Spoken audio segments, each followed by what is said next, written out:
writers out there. This is Australian author and writing mentor Jim Parsons. Welcome to this very first class in a course that I've put together to help you write that novel you've always wanted to write. If you're tucked away in self-isolation thanks to the COVID virus, the way I am right now, then this is the perfect time to start. Or maybe you've got a stalled novel, one that just won't go right for you. So come on, get it out of that bottom drawer, get it off that old dusty hard drive, and let's look at it together.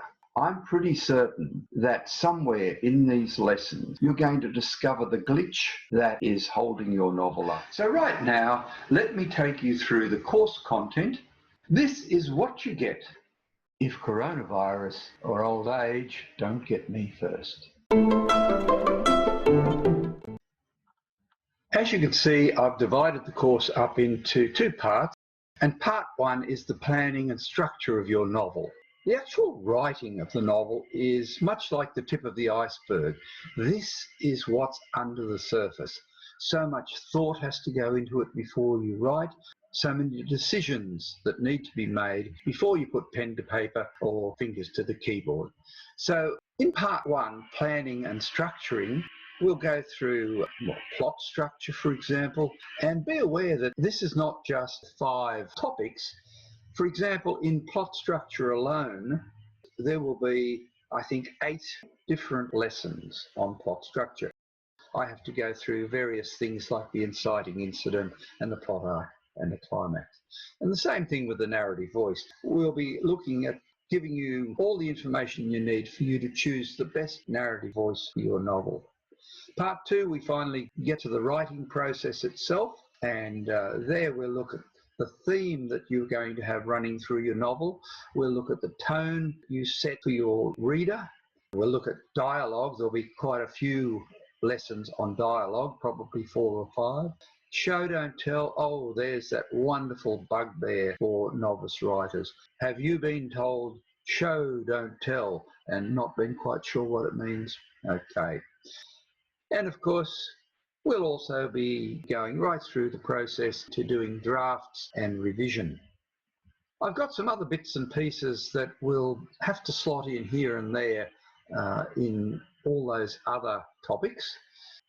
How to create a sense of authenticity for your work, for example. Some more esoteric things like using symbolism and the mythic structure, which is the hero's journey. We'll look at common writing faults and, of course, punctuation and grammar. Punctuation and grammar, that's your toolbox. That's all you've got to work with. And I know many people feel a little bit behind the 8 ball with punctuation and grammar. In fact, I've had quite a few of my current writing students say to me, Jim, if you're going to put anything on YouTube, for goodness sake, make it a course on punctuation and grammar. So that's a possibility, a separate course. I'd like your opinion on that. So, okay, that gives you an idea of what's ahead of us, and I hope that there's something there that really appeals to you. Well, as you can see, this free course is very comprehensive. There's a depth to the course content. But if you're a nervous beginner with very low self-confidence, please don't be alarmed, because I will be starting with the basics. For example, this lesson is just going to be about giving you ideas for a novel by using writing prompts. And for all you smarties out there with some writing experience behind you, don't be impatient with this. It's important to me that we don't leave anyone behind. The heavy course content will come soon enough. If this sounds like the course you've been waiting for, then please email me so that you can get the maximum benefit from the course. You see, a lot of people will stumble on these YouTube videos and watch them at random, and they're not going to get much out of that.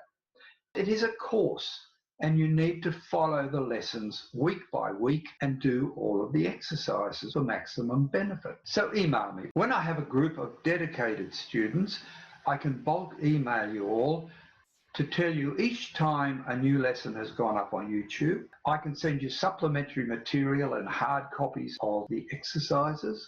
I can run small writing contests, for example, best paragraph, best piece of dialogue, and I can offer as a prize a mentoring session with yours truly. From time to time, I might call on brave guinea pigs to send me samples of their work to critique online in one of these lessons. Best of all, I can email you an invitation to a Zoom meeting and send you the password. The Zoom meeting will be an international classroom where we can discuss writing topics, where you can have a Q&A session with me, and where we can have cultural exchanges with students from all around the world. Now, obviously, I cannot put a link to a Zoom meeting up on one of these videos because that would be quite dangerous.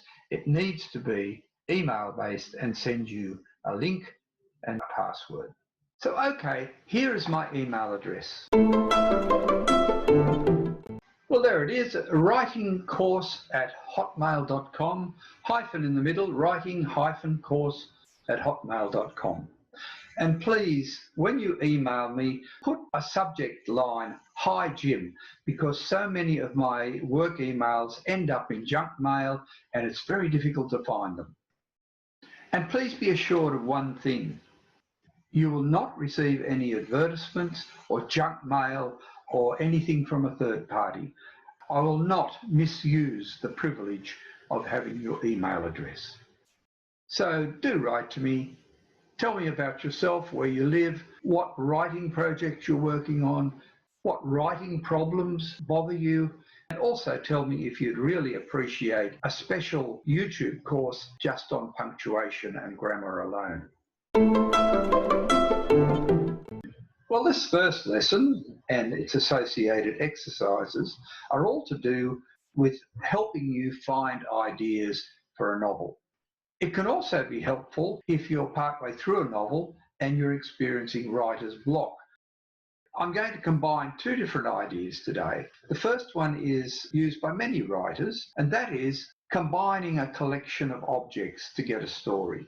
The objects can be physical or they might be photos. But I'm going to combine that concept with a very old technique used in business and in organisations at staff developments and business meetings. That is called brainstorming. You've probably experienced in the past. In those circumstances, it's used to generate new ideas from a whole pool of participants. But today, you're going to use it solo to generate ideas for a novel. So I'm going to show you this technique on the screen, and I'll work an example, and then I'll show you a whole heap of objects, and you can write each one of those in on your brainstorming page and attempt to brainstorm. Okay, here's the object that I intend to work on. It's a guitar. A guitar, moreover, with a busted string. Look at that, a broken string. Guitar with a broken string. We're going to look at brainstorming for plot ideas. And first, I'm going to work an example just to give you an idea of the method. Well, you've probably all done brainstorming, especially at a workshop. The facilitator will stand at the whiteboard and you as participants call out whatever comes into your mind and facilitator jots it down. One of the rules is that no one can evaluate an idea. It must be written down. The silliest ideas can be written down because a silly idea might jog someone's memory for a sensible idea. So this is what we're heading for. We want a topic in the middle, and then you look at all aspects of that topic, and then you take each of those aspects in turn and see what you can make of it. And now, before I start, let me warn you, I'm not spending much time on this, so my sample will be full of corny cliches and stereotypes. Well, here we go. We're starting off with the blank page. I draw my circle, a guitar with a broken string. So it can be any sort of guitar. Could be an electric guitar, a jazz guitar, and the break could be a broken neck. It could have been smashed to smithereens. Well, let's have a look who owns the guitar. Now I'm going to choose a female protagonist and I'll call her Emma. Now, if Emma doesn't own the guitar, does it belong to a friend or a brother or a workmate? We could follow those through, but I'm going to go the other way. I'm going to think, well, could it belong to a stranger that Emma meets? Or does she find a guitar and has no idea who owns it? Well, let's come back now to the stranger. Who might that stranger be? Well, it could be a busker. They usually have a guitar. It could be a wizard in disguise. It could be a demon in disguise. It might be her missing twin brother, or a famous muso, a gangster, or even the ghost of Django Reinhardt. I told you, you can't dismiss any ideas. This guitar she's found, she has no idea who owns it. So what if that person turns out to be a murder victim? She might pursue who killed that person. Maybe it's a missing person and she helps find them. It could be a scammer out to take her down, or worse still, a serial killer, famous guitarist, maybe even a museum curator. Let's have a look now at how or where Emma may have found the guitar. Could have been on the sidewalk, the footpath. Might have been down a back alley, maybe even in a garbage skip, in a ritzy hotel lobby, backstage at a concert. Now we get to some silly ones. She dredged it out of a muddy pond, or it was found in a lion's cage at the zoo. Now that raises questions about what happened to the poor old guitarist. Where was this? Did she find it at home? Was she visiting San Francisco? Or maybe San Diego? Hey, there's a zoo at San Diego. Maybe she was on a tropical island, or in a fantasy world, or in a medieval city. Let's look at the broken aspect of this guitar. Now help me out here, come on. How was it broken? Maybe it was dropped from the 6th floor of the building, or it was used as a weapon, or it was used in defence, smashed as a warning to someone. A horse trod on it. I rather like that one. Or it was broken in a family argument. Maybe the guitar itself holds a secret. Maybe it's full of banknote, or full of bags of cocaine. Or it was signed by Freddie Mercury, making it quite a valuable instrument. Or it was a disguised sniper's rifle. Or Emma discovers that when she picks it up, it plays all by itself, a magic guitar, or a certain note combination acted as a portal to another dimension. Whoa, goodness me. All of these ideas. Look at this large diagram we've got, and we could have kept going. But now you'll want to see whether I could get anything out of this exercise. Well, okay, this is what I have arrived at. This is my little story. Every day, San Francisco resident Emma walks past a homeless man who sleeps in a doorway and who basks with a battered guitar to earn a few dollars. One morning she noticed that 3 strings are broken on the guitar. She slips into a music store, buys the appropriate strings and hands them to him on her way home from work. He is pleased, as a drunk had stepped on the guitar, not a horse, as he slept, thankfully only breaking the strings. Now this gets them talking, and she discovers that Michael had once been the big cat's keeper at the San Diego Zoo. Hey, I told you not to neglect the silly ideas. 2 years before, a young cleaner had been killed by a lion, and it was claimed Michael had carelessly left an inner enclosure unlocked. He knows he did not, but a colleague testified he had often found that Michael was careless about securing said gate. Michael cannot understand why the man would have lied, but the result was that while a jury could not convict him of manslaughter, the zoo fired him, and the family managed to bring a civil case against him that took his home and savings, left him bankrupt and on the streets. Emma, an online scam investigator, is determined to discover the truth and clear his name, and so gets a job as a volunteer at the zoo. Well, where do all those ideas come from? There you are. You can see them all scattered around there. I've highlighted them.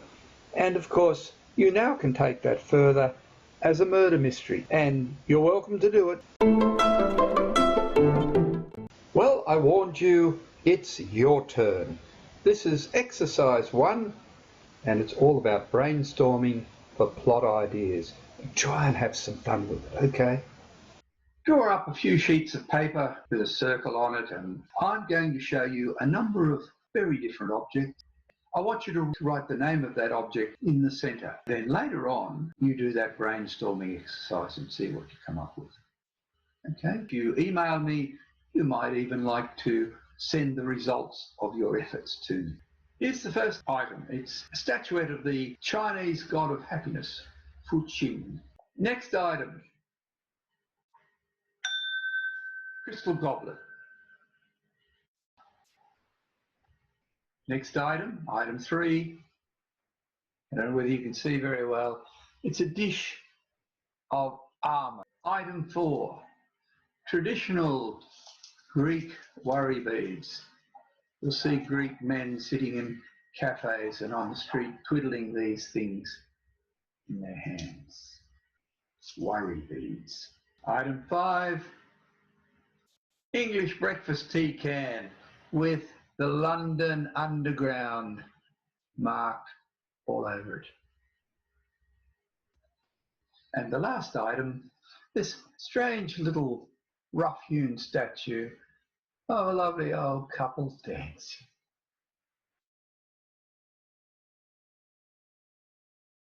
Well, it's an odd collection, but I hope that they give you some ideas. The next stage, of course, is once you've got at least half a dozen different ideas for each item, then figure out a way if you can combine them. Let's recap those writing prompts. Number 1 was a statue of the Chinese god of happiness, Fuqing. 2 was a crystal goblet. 3, the Greek worry beads. 4, a dish of almonds. 5, the English breakfast tea canister with the map of the London Underground printed on it. And 6 was a statue of an elderly couple dancing cheek to cheek. Now be aware that you're not locked into these items as such when you brainstorm. That English breakfast tea canister could end up being any sort of canister, a canister bomb. The map could be a pirate map. And the London Underground could make you think of meetings in the underground. You could think of the tube tunnels, people being chased through the tunnels, all manner of things that opens up. If you already have a work in progress and feel that the writing prompts are not for you, think about this. Try doing the prompts for several of these and challenge yourself to incorporate some idea from one of these prompts into your existing novel. It could open up a whole new avenue of thought for you. Well, that's all I needed to tell you. Have some fun with it, and when you email me, maybe you could send me the results. Here's that email address again. writingcourse@hotmail.com, hyphen in the middle, writing-course@hotmail.com. And please, when you email me, put a subject line, Hi Jim. Well, that's all for this week. That's all for lesson 1. Join me for lesson 2 when I'll be talking further about where to start a novel and the processes that all authors use to get from the starting point to writing chapter 1 on the page. All the thinking that has to be done beforehand. Come and join my international writing class. It's free, no obligation, nothing to sign up for. Just be a part of it. Until next week, thanks for listening, goodbye, and keep safe.